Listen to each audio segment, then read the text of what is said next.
মাননীয় স্পিকার, আমরা কি আল্লাহ এবং আল্লাহ রাসূলের সাথে যুদ্ধ করতে রাজি আছি? জবাব দিতে হবে আমাদেরকে।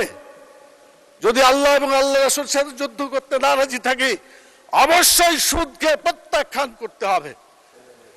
ঋণ করা মানে ফকিরের কাজ। এই ফকিরি করে দেশ চালানো যাবে না মাননীয় স্পিকার।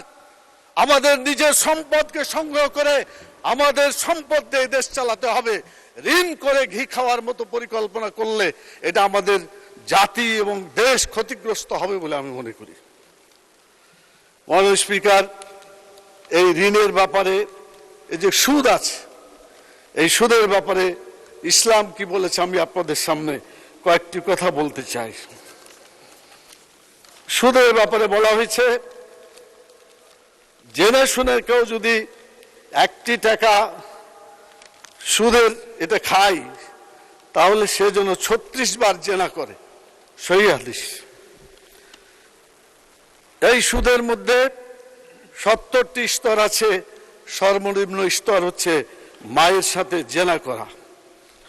সুদের ফল দুনিয়ায় ধ্বংস হয়ে যাবে। কোরআনের আয়াত ওই বলা হয়েছে ইয়ামহাকুল্লাহুর রিবা, আল্লাহ তাআলা সুদকে ধ্বংস করেন এবং যাকাত সাদকাকে বৃদ্ধি করেন। কোরআন মাজিদ সূরা বাকারা 276 নম্বর আয়াত। 278 নম্বর আয়াতে বলা হয়েছে যে যারা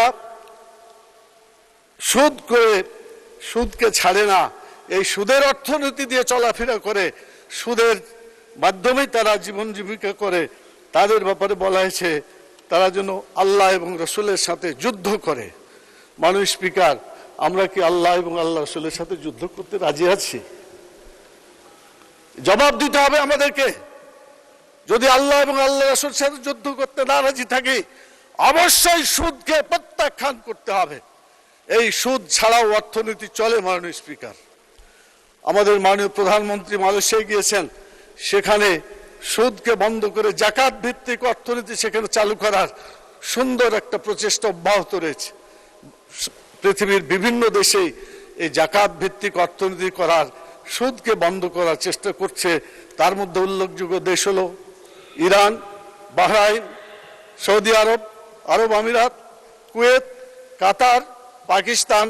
আমি বাংলাদেশকেও মনে করি একটা ওই ধরনের দেশ যেখানে সুদকে বন্ধ করে ইসলামী অর্থনীতি চালু করার একটা চেষ্টা ইসলামী ব্যাংক করেছিল, কিন্তু শকুনের দৃষ্টি ইসলামী ব্যাংকের উপর পড়ার কারণে আজকে এই ব্যাংক বিধ্বস্ত হতে চলেছে। আপনাদের মনে আছে মাননীয় স্পিকার, ইসলামী ব্যাংক যখন ঠিকমতো চলছিল, বড় বড় সুদী ব্যাংক বাংলাদেশে ছিল, তারা যখন দেখলো এই সুদী কারবার চলছে না, তখন প্রত্যেকটা ব্যাংক তারা ইসলামিক কাউন্টার খুলেছিল। এটা প্রমাণ করে বাংলাদেশে সুদ ছাড়াই অর্থনীতি চলতে পারে।